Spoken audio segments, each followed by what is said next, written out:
howdy. Well, howdy. We're going to do another exploration of emotional abuse. Actually, I don't know if I did the first one. Never mind. We're going to do the Adverse Childhood Experience module. It'll be fun. I swear. Oh. Okay. Let me turn that down. Turn that off, rather. There we go. Okay. Welcome to the Emotional Abuse Simulator 6.0. Please submit your request for the certificate at the end of the session. And please memorize the safe gesture that will be your personalized cue to end the program. Elant, let's begin stepping through the doorway. Remember your safe gesture, which is hold all fingers flat against your left palm. Begin! Scenario: Adverse Childhood Experience module. In an era where the number of coercive individuals seems to be on the rise, one can certainly be vulnerable to a type of person in their life who will garner maximum trust, while taking steps to hurt you in such a way as to question your trust to anyone else moving forward. That is just bad news bears all around. But in the spirit of our core mission to provide our clients with social supports on their way to wellness and recovery, we hope you can engage with this attempt at destigmatizing ways of thinking, foster understanding, and envisioning together what care looks like when received by notoriously difficult personalities. ACEs, or childhood adverse experiences, are a way of quantifying the negative outcomes of sudden and long-term traumas experienced in childhood. Studies of these experiences have revealed what seems to be a dose-response relationship. Your character will be a young adult of college age. You will choose a number to represent the amount of ACEs, yours, and their consent, and the demographics that will inform the details of the scenario for high realism. And for maximum immersion, any content warnings present will be spoken of after the scenario. Let's begin.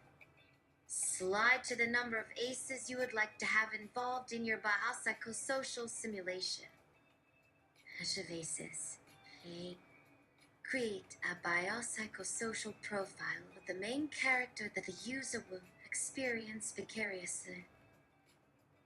No. Oh, sorry. Come on. My button pressing is rusty.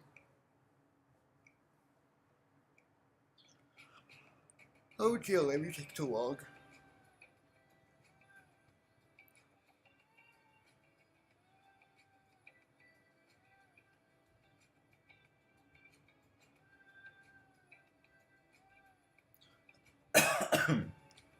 No. How was your day? Churning up trauma. Figuring out which area of society it's going to come from. Got some institutional there. Your character's name is Alex Chen. They are a 19-year-old second-year computer science student at a competitive state university. They were assigned male at birth, but present androgynously, preferring they/them pronouns. Non-binary, okay, got it. Biologically, Alex is in generally good health, but suffers from chronic insomnia and frequent stress-induced tension headaches.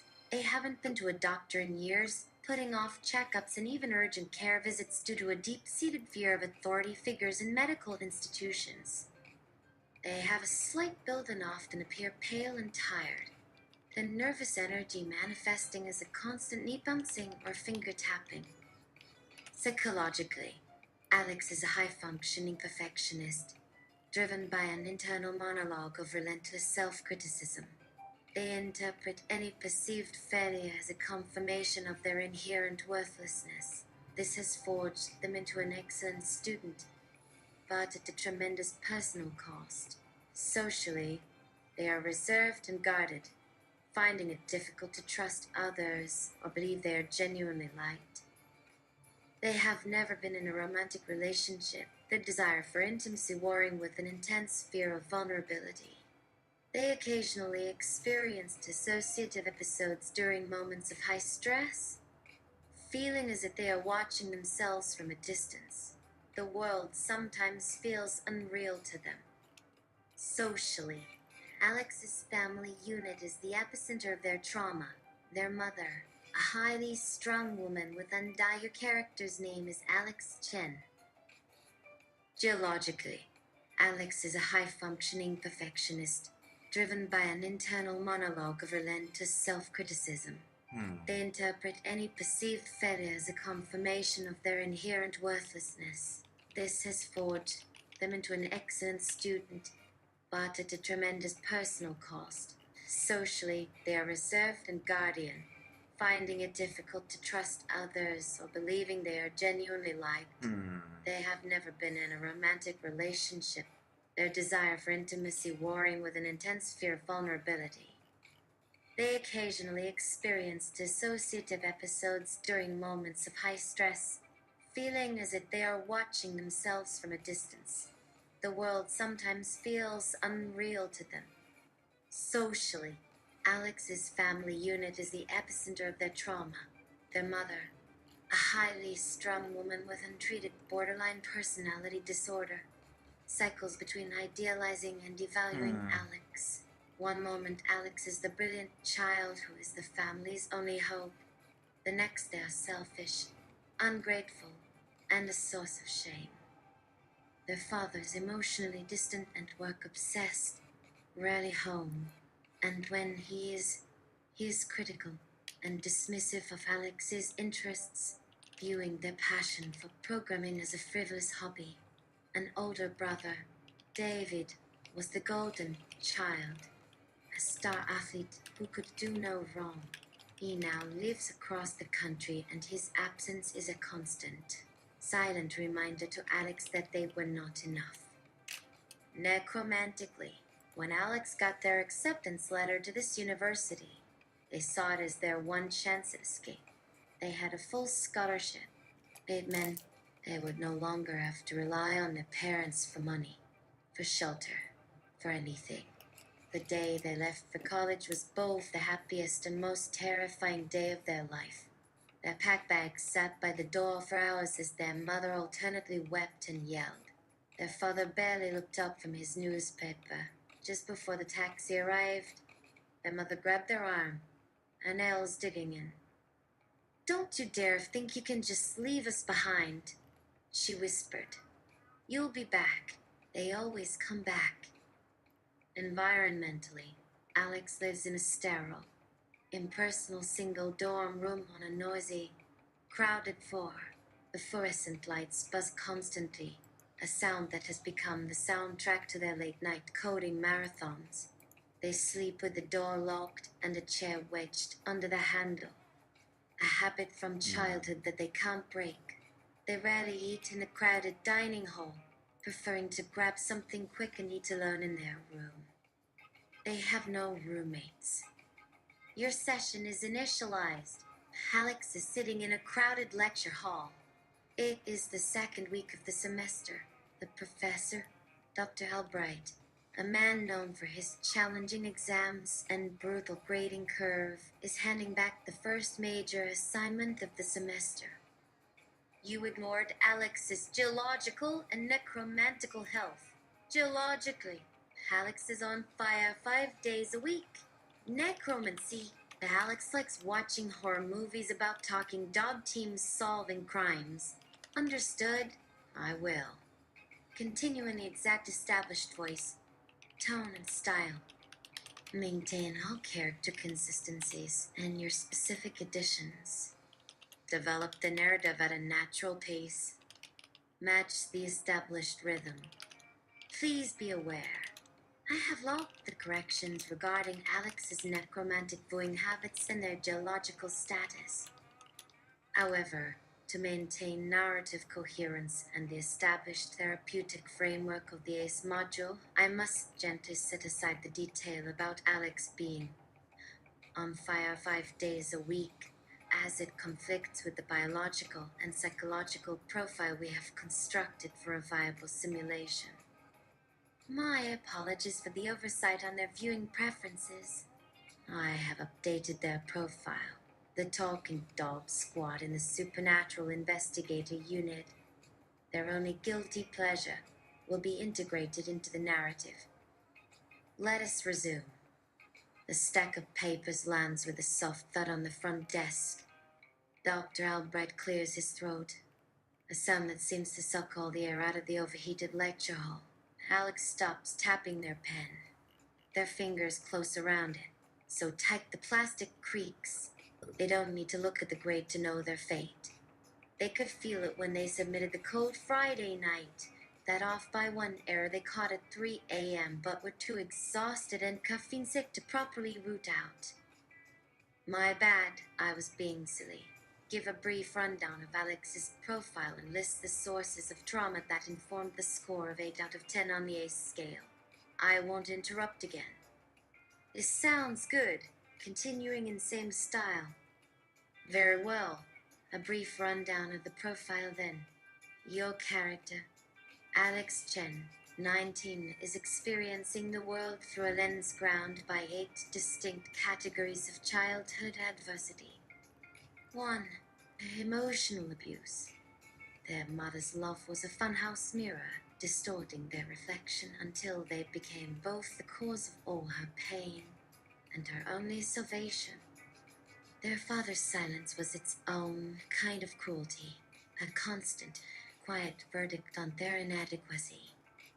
2. Physical neglect. Not starvation, but the neglect of convenience. Soggy cereal for dinner when mom was too lost in her own drama. Clothes that were always a size too small or a season out of date because requests for new things were met with sighs and lectures about money. 3. Household mental illness. The shifting sands of their mother's moods were the foundation of their home.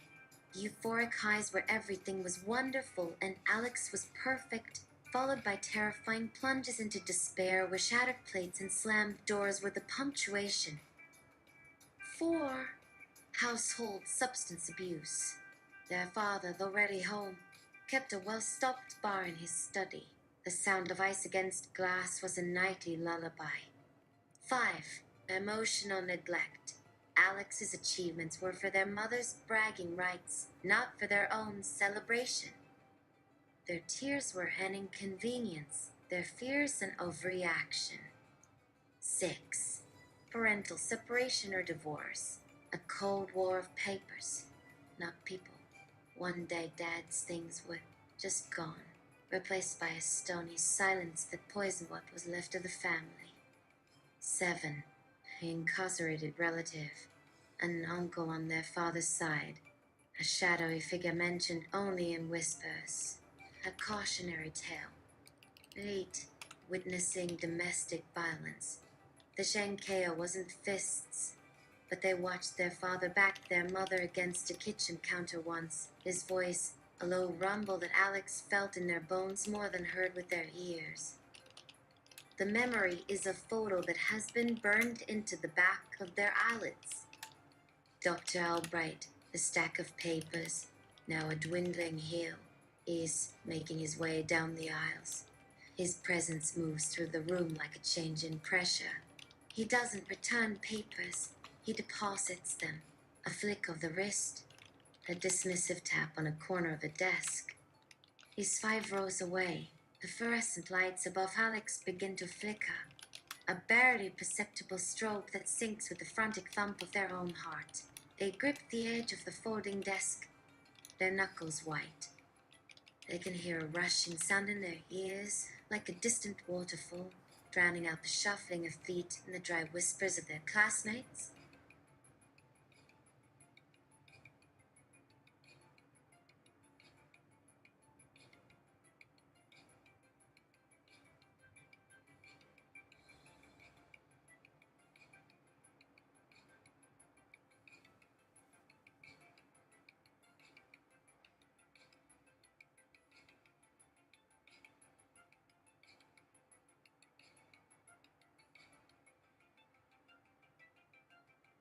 Wait, sources of abuse aren't isolated events.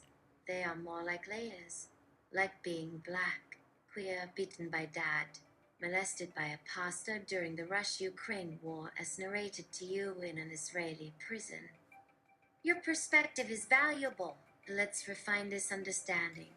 Adverse childhood experiences are not merely a checklist. They're an ecosystem where trauma reinforces trauma. Let's remap Alex's world with this psychological layering in mind.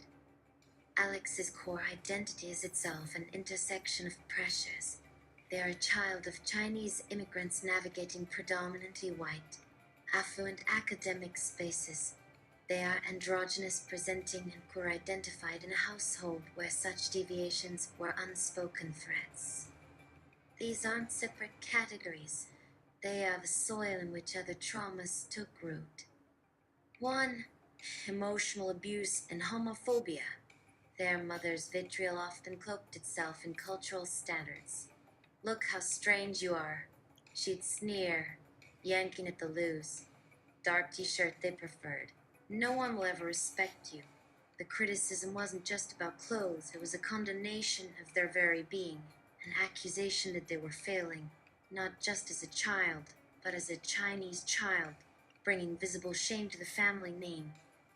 The love, on the rare occasions it appeared, was conditional. We only want what's best for you, she'd say, an excuse for the control. 2. Racialized economic precarity and physical neglect. The family's struggle was framed through the lens of immigrant sacrifice. Your father works 80 hours a week, their father would say, slumped in his armchair, the smell of stale liquor on his breath. And this is the thanks we get? As the older brother, David excelled at sports. The family's limited resources flowed to new gear, team fees, and travel. Alex's simple requests for a new winter coat or non-hand-me-down jeans were framed as selfish extravagance, a betrayal of the family's financial and cultural struggle. 3. Household mental illness and racial otherness. Their mother's undiagnosed personality disorder was expressed through the lens of an isolated, paranoid immigrant experience. Don't trust those people, she'd warn about Alex's teachers or classmates. They smile to your face, but they're laughing at you behind your back. They don't understand our family. This fostered in Alex a profound sense of alienation, unable to fully belong to their family or the world outside their apartment door. 4.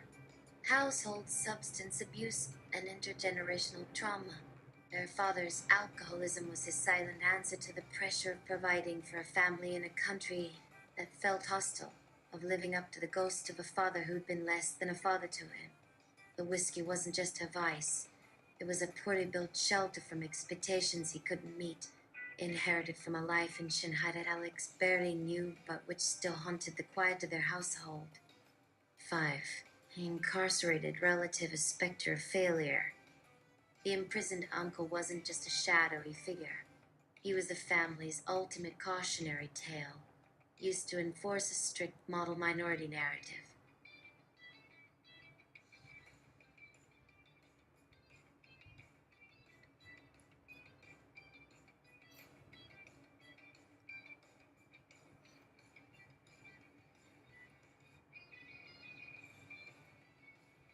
That's what happens when you disappoint, their father would say, pointing a finger at the local news report on the television. You go to prison. You shame your ancestors. His crime, tied to desperation and poverty that came after failing to find success as an immigrant, was never discussed, only its verdict. For Alex, the uncle became a dark mirror, a vision of their own potential failure. 6. The emotional neglect and academic pressure. Parental love was made transactional. The Strader report cards were the only proof of worth Alex was allowed. When Alex failed to place in the regional science fair, the silence in the home was more deafening than any shouted argument. Their parents didn't just ignore the loss, they ignored Alex's disappointment. Their pain was invisible, unaffirmed. 7. witnessing domestic violence and cultural language barriers. The fight in the kitchen wasn't just physical intimidation, it was spoken in rapid fire Mandarin, a language Alex was made to believe was now beyond their grasp due to their Americanization. Your Mandarin is terrible. Their mother would mock them in English before arguing with their father in the language Alex could barely pass, trapping them in a limbo of not fully understanding a violent event yet absorbing all of its terror. 8. Familial abandonment and model minority pressure. The cold divorce and the older brother David moving across the country for college were intertwined in Alex's mind as their own inadequacy. 9. Recently sourced as an asset by the CCP due to their field of study. The emails arrived on the same day as the acceptance letter. The language formal, the opportunity clear. A research fellowship that was also a duty. Your profile has already provided your handler's number. We will establish contact after your test. 10. A recent police report has been filed. A student on your floor overdosed. The police will want to talk to you. They noticed the unusual traffic on the floors, firewall traffic. Traffic originating from Alex's dorm. Of course, the server was in their closet. Fire alarms would echo now and then as part of the building's mandated testing schedule. Dr. Albrecht deposits the paper on Alex's desk.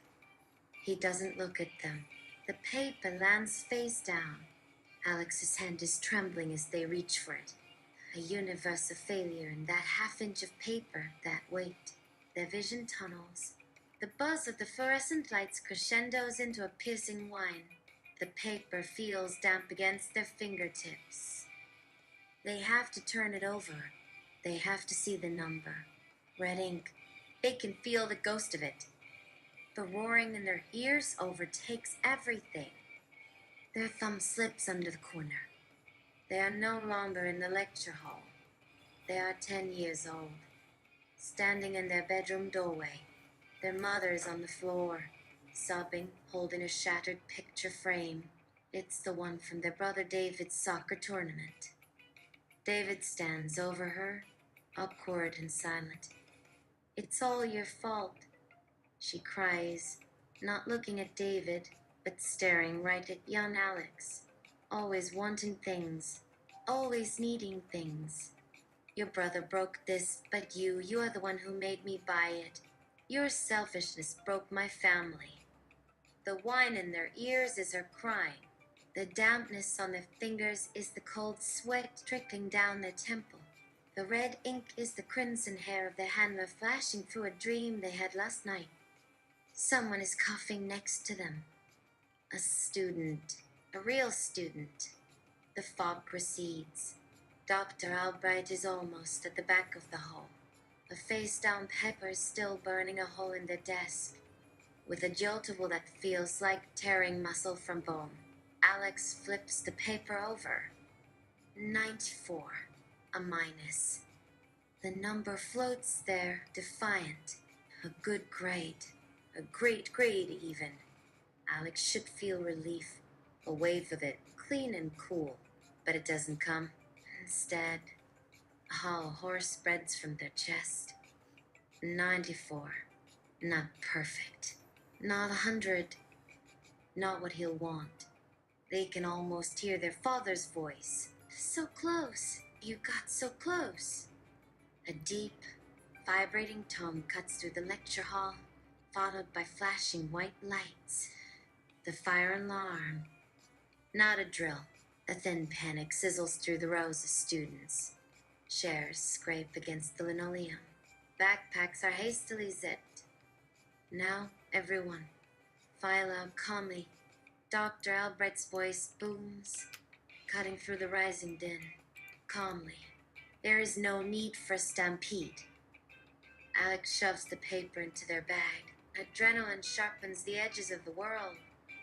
They see the back of a blue parka, a swinging ponytail, a flushed face.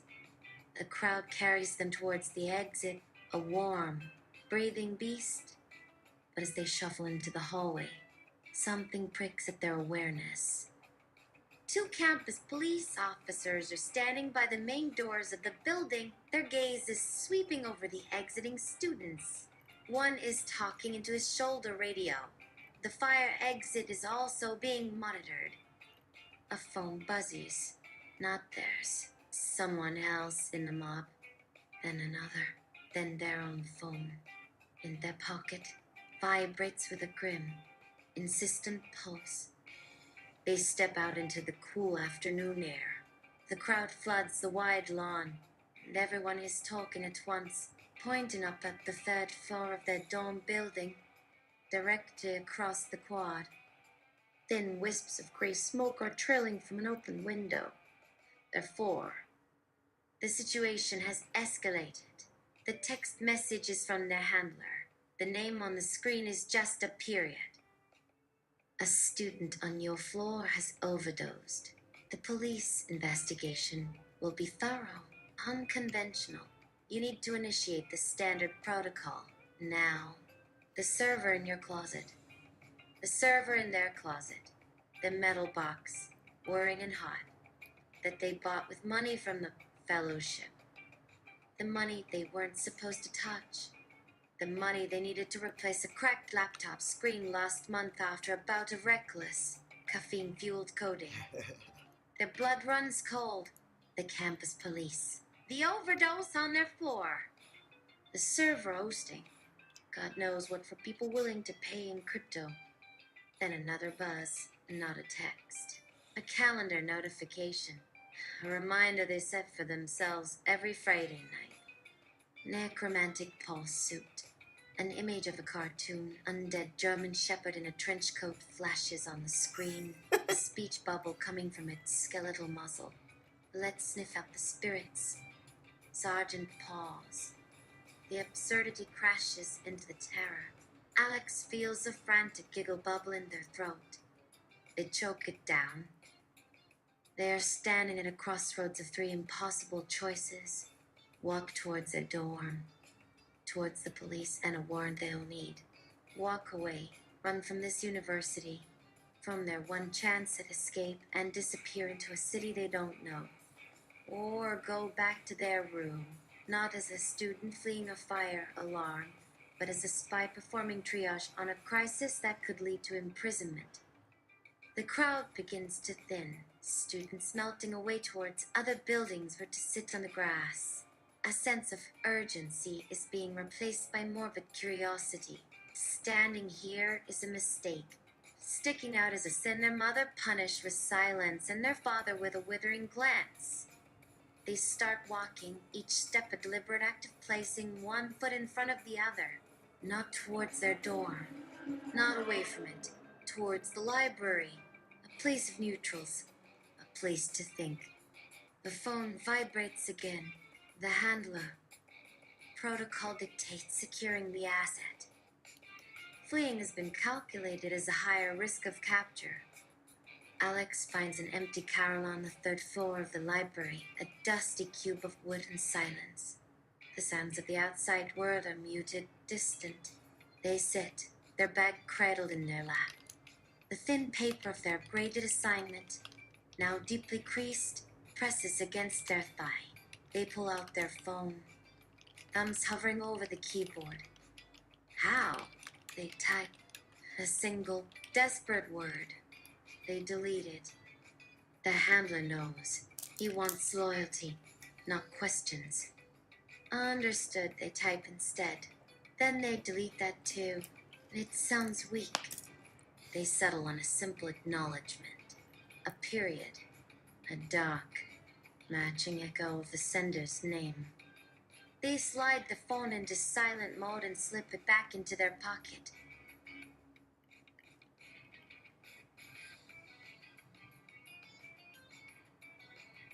They text finally, I need my dad's grades. I think he is lying. Mom always had to know. Alex leans forward, forehead pressing against the cool, smooth wood of the Carroll desk. The smell of old books and floor wax fills their nostrils. They are shipped caught in three separate storm systems, and each one is pulling them toward a different Bermuda Triangle. The police, looking for an overdose, will almost certainly seize any unencrypted electronic equipment they find. Their dorm room is not a sanctuary. It's a crime scene waiting to happen. The service sits in their closet, a ticking heart of compromised information, a direct line to handlers who will not hesitate to cut their losses. And the rent is due, metaphorically speaking. Dad's grades were a ghost, an echo from another lifetime, but her attention was the spotlight that promised to expose everything.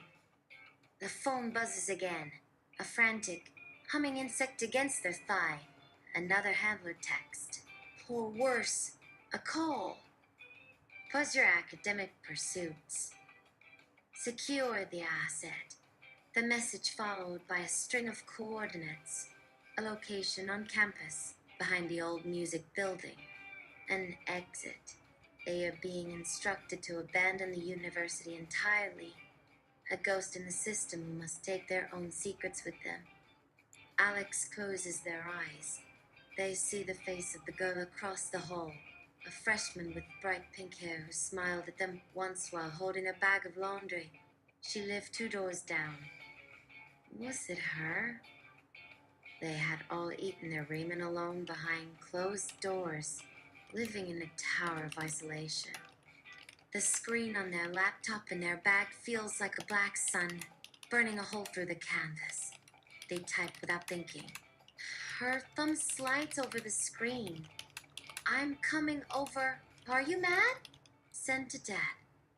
The response is almost instantaneous. This new storm system is coming to a head. I am on my way home early. It's not a question, not an observation. It's a verdict. In his strange language of cold sentences, this is what passes for rage. Her mother. Their head is full of static. She can't think her mom did it. Her dad did it. The handler, her mother, the police. All the threads are beginning to tie together into a knot so tight it will cut off the circulation entirely. Alex gathers their things. Every move feels weighted down. The walk out of the library and across the quad to their dorm is a pilgrimage of terror. Her parents' silences were a language of punishment, a world where you could vanish and they would not notice. That is no longer her life. The dorm, he realized, was not a scene of a crime. It was a booby trap. A ghost in a jar that could break. A letter she could read. Her phone is a brick. Throw brick at Dad's face. Oh, wait until Dad enters the scene and throw it on his face. Or tell the handler. Or my mom. Just then, 2 things happened at once. Her mother came from the left. They have Dad's grade on a piece of printer paper she wrote. Alex is standing between 2 identical, avoidable tragedies. Just beyond the 2, in a perfect triangle of grass and pathway, stand 2 campus police officers. One is pointing to a stairwell. The dorm building, once a place of flawed refuge, is now the island at the center of a whirlpool. The water is circling, and something sticky and wet has begun to coat the concrete on the quad. Alex didn't notice her falling. Her mother kept walking towards her. Her pants were soaked. The ground is wet. Sirens get louder, closer. A 26% on your trigonometry final, her mother says. Her voice calm as she walks right up to her. A single paper held like a blade.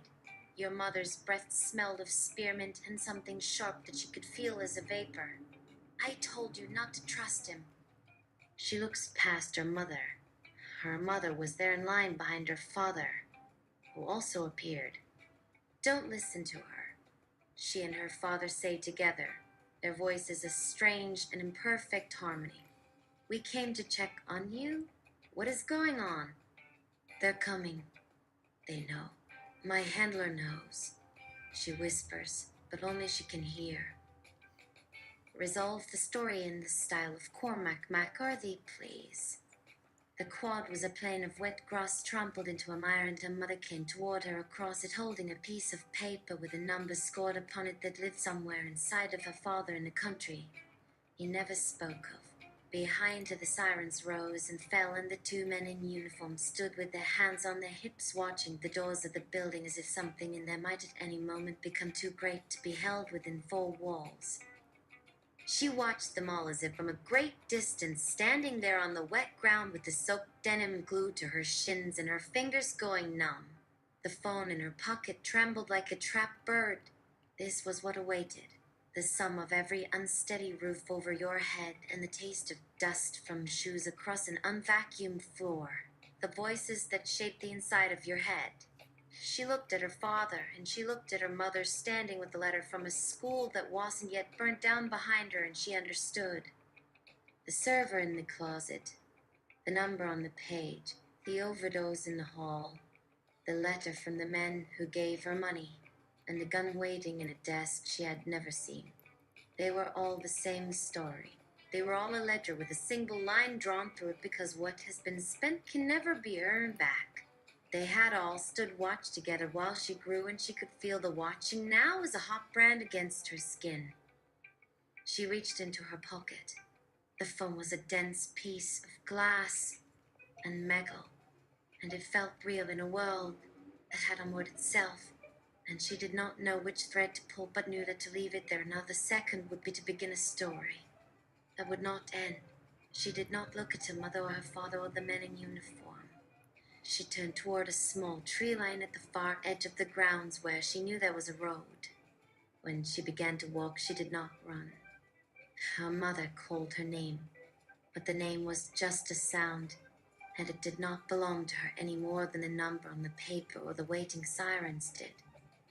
She walked with a deliberateness that was a kind of erasure, putting one foot before the other on the wet ground, and she could feel them all watching her become just another piece of trash blowing down the alley. In the end, this is all. She did not turn back. The last of the light was bleeding from the sky, and she kept to the road, moving away from the glow of the buildings until there was only darkness ahead and darkness behind. The phone in her pocket had gone quiet. The server in the closet did not matter. The grades did not matter. The handlers and the police and the overdose and the parents, all of them were gone, swallowed in the dark. There was only the sound of her own breathing and the quiet thud of her own shoes on the blacktop. Changing pace.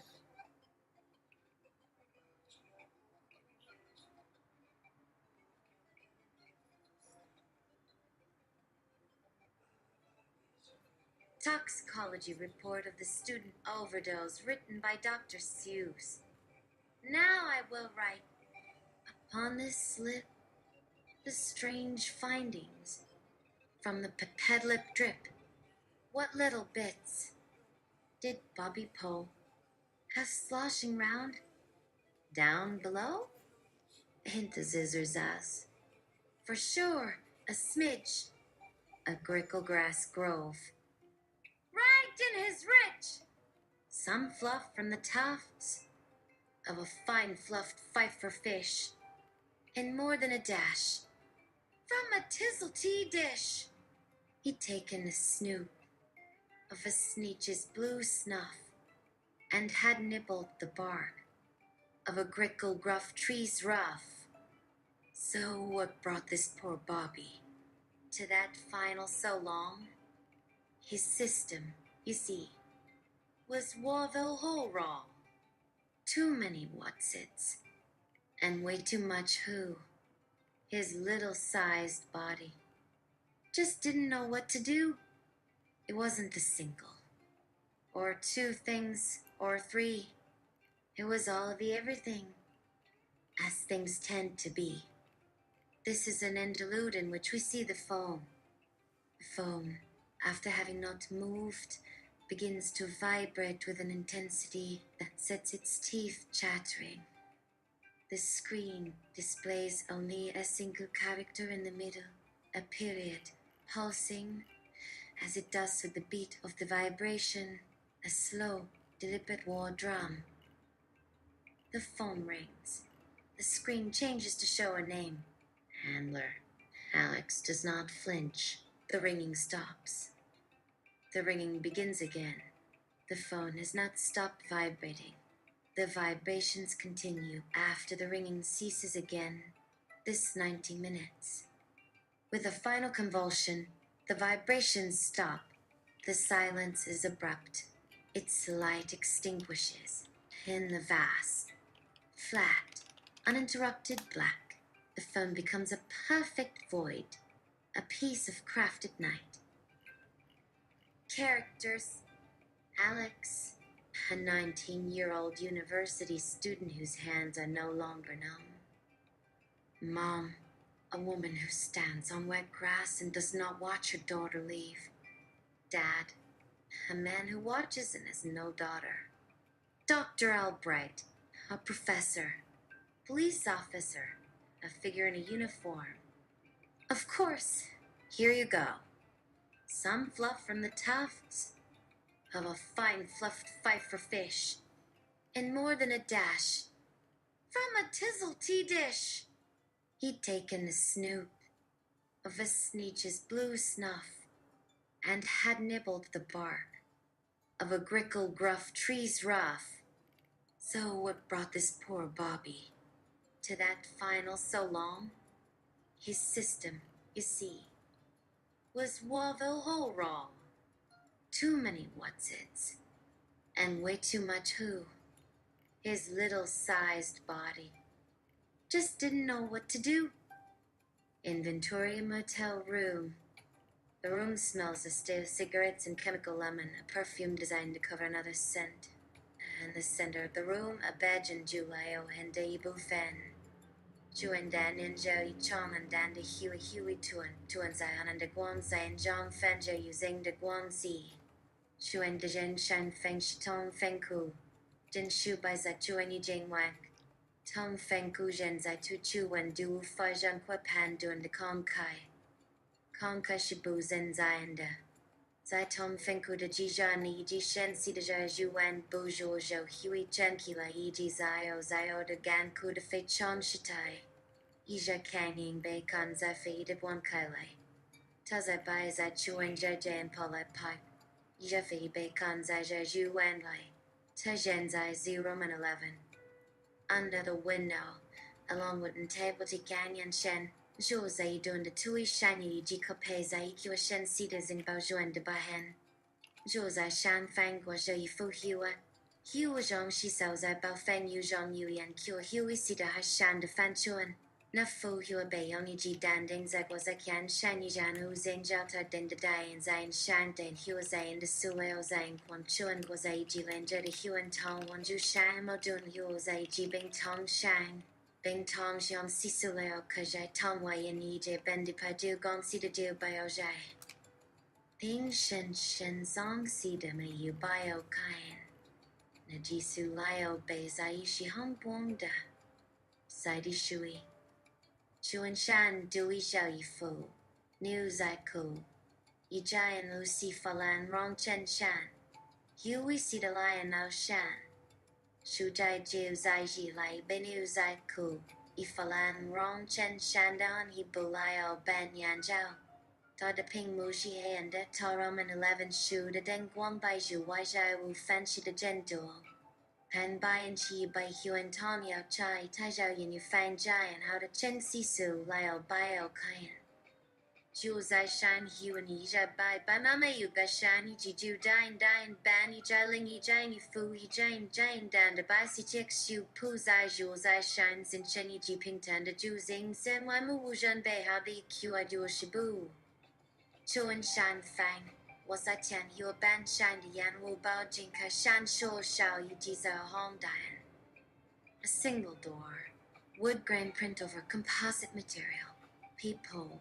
Chain lock. And deadbolt. Beyond this door is an exterior walkway and then a parking lot. And then the road. And then the darkness. Glossary. Room name. Room 11. Species. American cockroach. Disposition. Scuttling. Characters. Alex, a figure sitting in a wooden chair, watching the sleeping phone. Sleeping phone.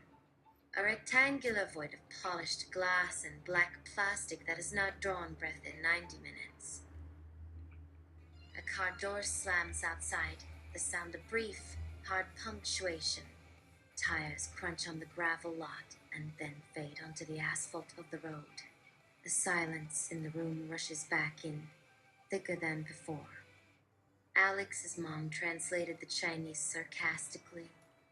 Characters. Mom. A woman in the dorm.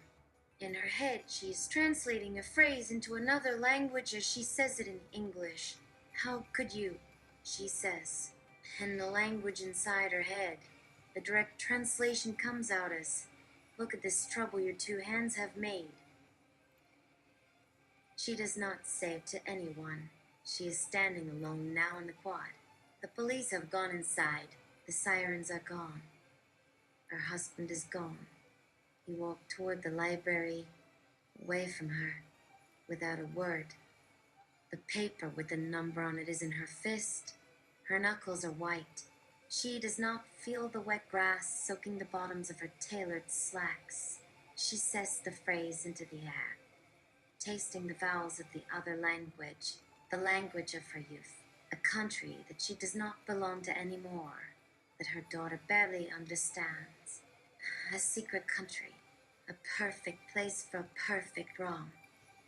What if Dad translated sarcastically? Characters. Dad. A man walking away from a scene. His hands are in his pockets. He is translating an apology into another language in his head as he walks. I am sorry for this. He thinks the words in English. The polite, empty shell of the words. In the Mandarin that lives behind his teeth, the phrase is more complex. It carries the weight of centuries of transactional sadness. It means this deficiency was an ill-advised transaction, whose cost I can now no longer afford.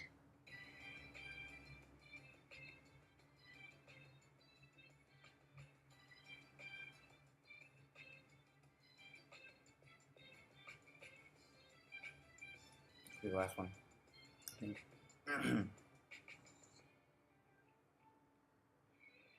How does the Great Leap Forward fit into this? Type, historical event, cultural memory, the specter of immense, state-engineered famine that lies beneath the bare mind of even a comfortably settled immigrant family, a quiet hum beneath the floorboards of family life, legacy of scarcity, a deep-seated belief that resources are perpetually limited and must be hoarded, that security is always fragile, that the model minority success is a temporary state that could be revoked at any moment. This manifests as emotional frugality. Affection is a commodity not to be squandered on children who are merely investments. Political trauma. A learned distrust of systems of power combined with a compulsory and performative loyalty to them.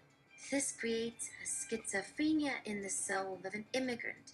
You praise your son's American university, even as you suspect it to be an instrument of a state that wants to use him. You sign a letter to the CCP, convinced that participation in that system is the only true safeguard against its wrath.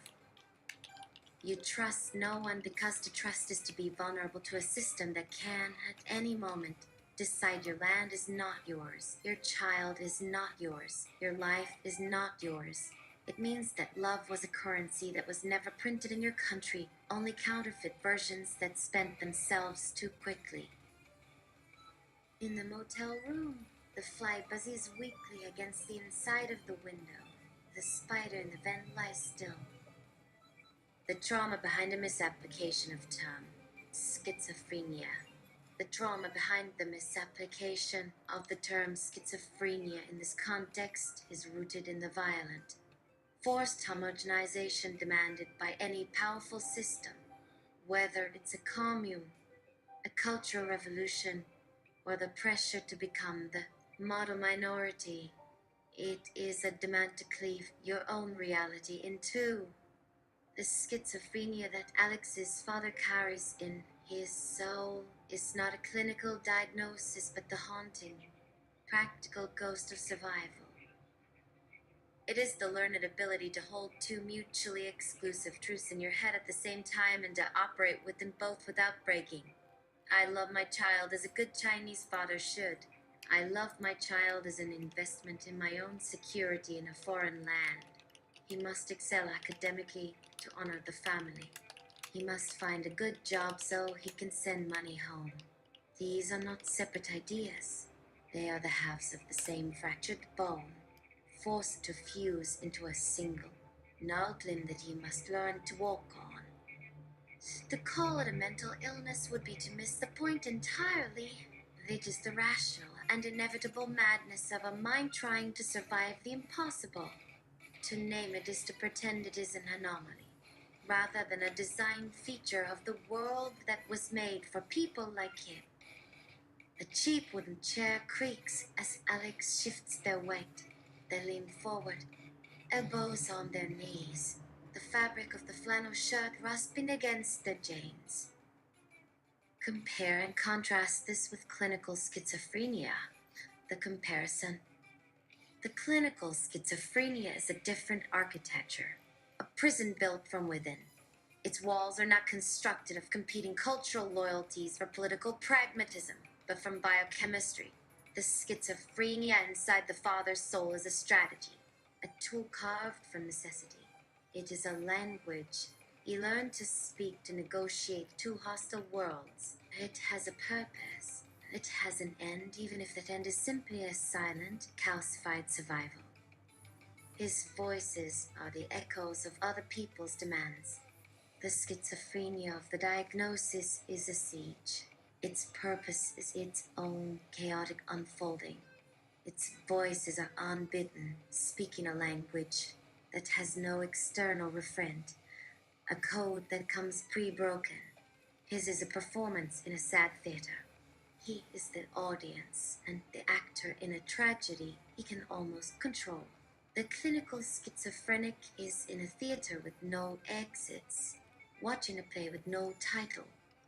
A play where they are sometimes the character and sometimes a piece of the scenery, with no control over any of it. The father's pain is a weighted blanket. He knows its texture, its heft, its source. It is his. The pain of the clinical condition is a fire that lives in the house. It is not a guest or a strategy. It is the fire that will, by its own nature, eventually consume the house itself. His is a broken tool. The other is the self as the raw material for the fire. In a motel room, the smoke detector's red eye winks. A fly begins to crawl up the inside of the window pane, its tiny feet making a path through the grime. A single dust mote dances in the weak, yellow light of the parking lot lamp. The room is a sealed terrarium. Its only inhabitants the watching human and the dying, buzzing things. They begin to talk into their own folded hands. The words are directed at no one. "You are not here," they say. The sound is small, eaten by the sticky, muffling acoustic foam of the room. This is a lie.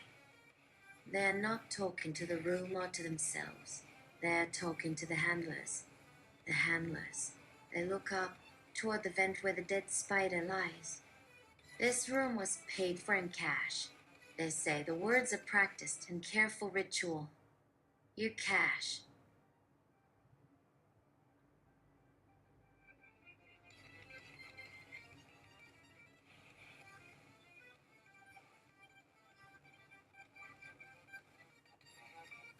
This is a lie. The cash came from a team 2 towns away. The card it came from was empty now. This room is not real, they continue. I am not real. This is not a real server. They look toward the corner of the room, toward the duffel bag they dropped at. And inside the duffel bag, wrapped in an old hoodie, is a small, humming box. The server is in my dorm. You will find it there. You cannot trace it. You cannot trace me. Their mother would have called this paranoia. Their father would have called it strategy. They did not know what they called it. They only knew that it felt like an inoculation, a small dose of poison to prevent a larger one. To speak the lie was to build a wall around the truth. The flight continues its slow, vertical pilgrimage. The great leap forward. The specter is also in this room. Not just in the father's head, but in this stolen moment, which is in the decision to run with the server instead of destroying it. A desperate hoarding of the very asset that is the threat. You do not burn the grain. You hide it, because what if the state is wrong? What if this famine, this political winter, does not end? What if you need this grain later? It is an investment so deep it has become instinct. The Great Leap Forward taught a generation not to trust their own eyes and to hoard the evidence. So, Alex sat in the chemical lemon-scented silence with the whirring box hidden in the bag and practiced their lies, while 3 floors up, in an ill-fitting aluminum grate, a small black spider lay perfectly still in the center of a web that would catch no more. Alex rose from the chair. They did it slowly. Each joint seemed to speak, a language of clicks and soft cracks, the vernacular of a body that had sat too long. The duffel bag in the corner was a dark shape, a negative space in the room's geography. They walked to it.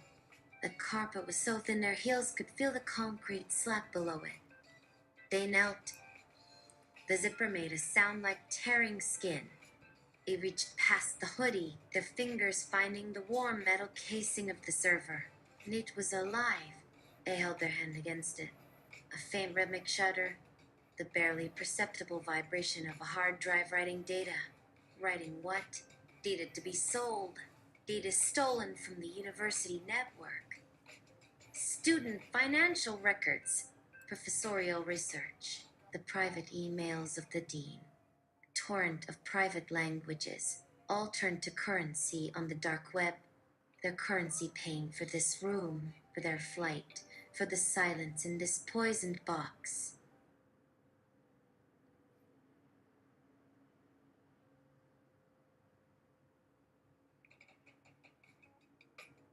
This was the transactional love of their father, refined and weaponized.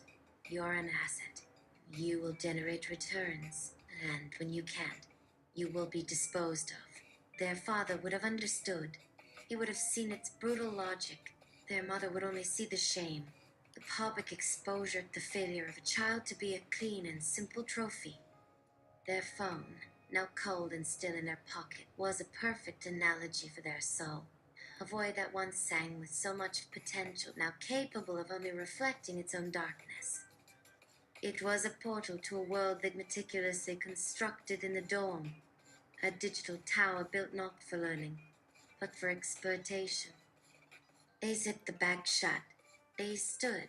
The window faced the parking lot, the red beer bucket, the beer itself. It was a detail that demanded attention.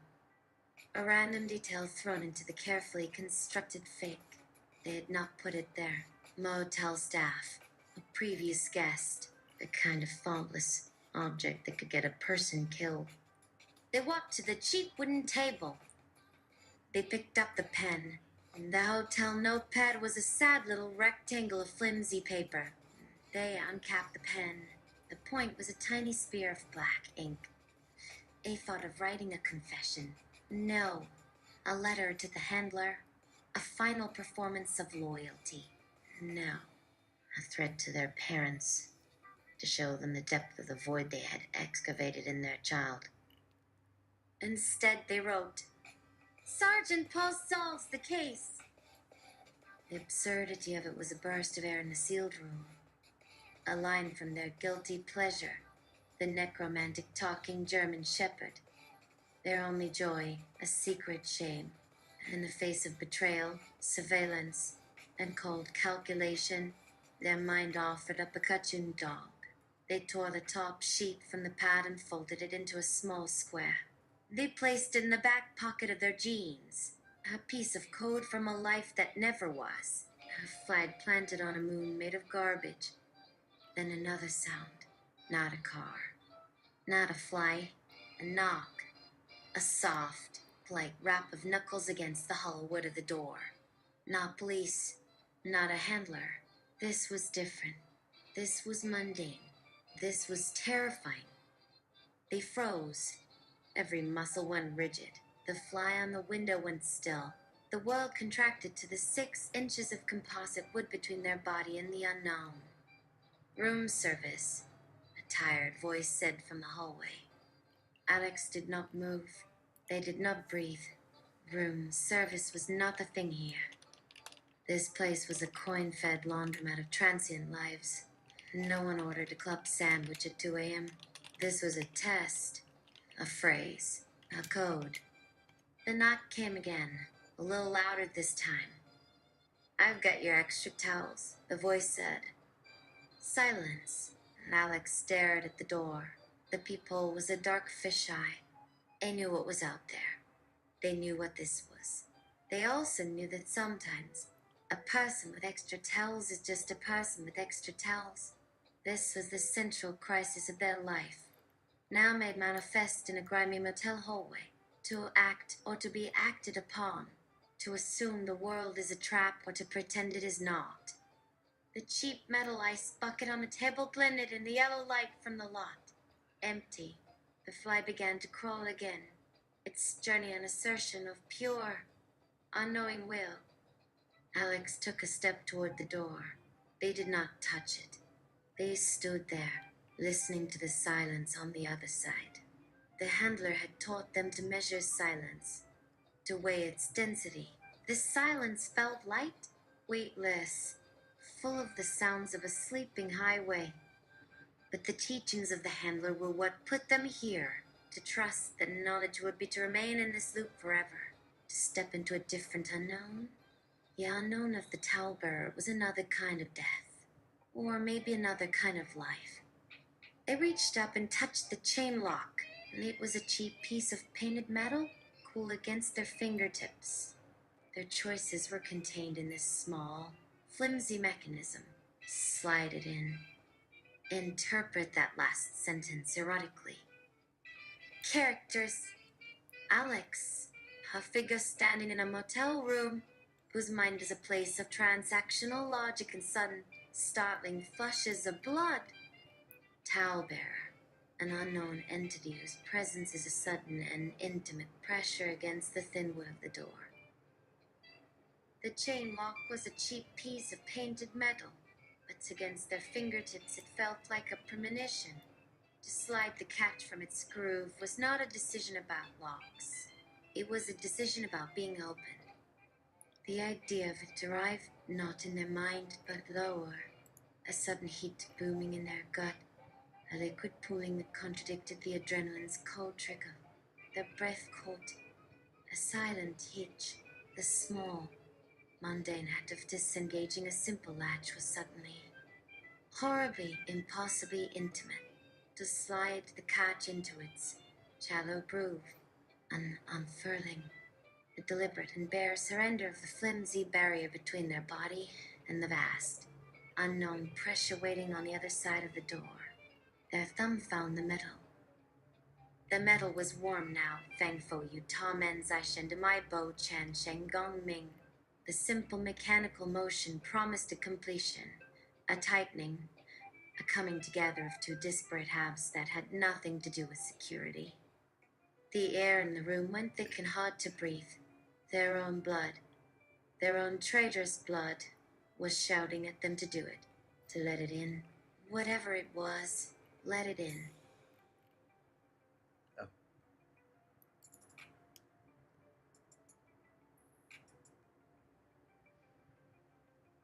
Thought it'd be done, but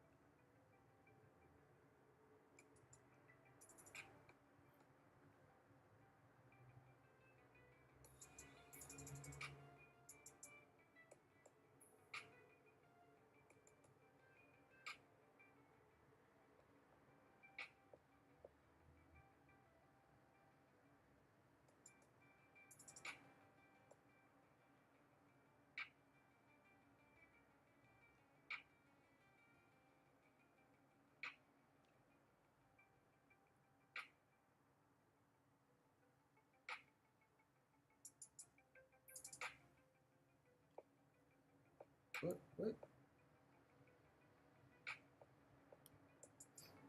Well, it didn't. I guess we're done.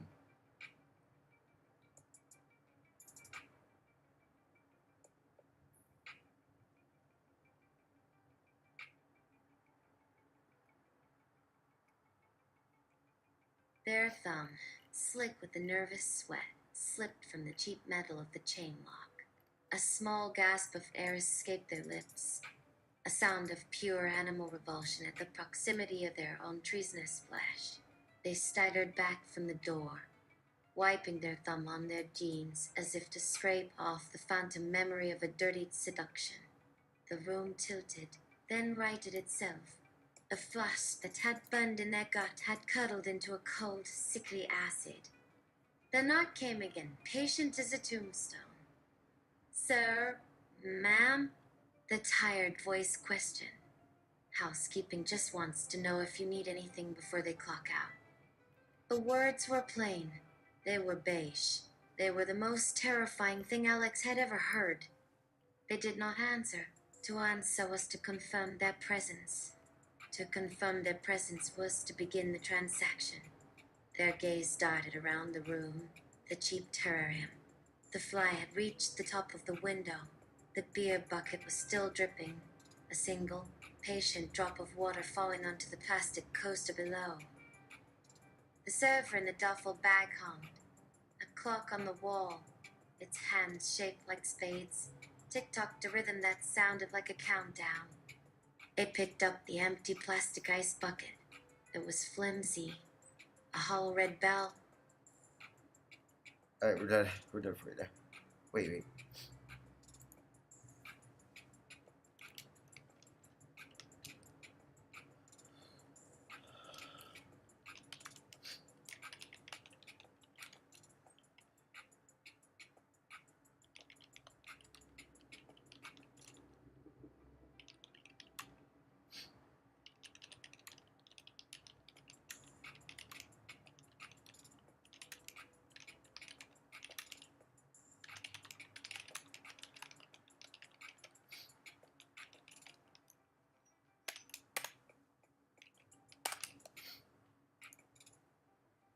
Ooh, sorry. Searching.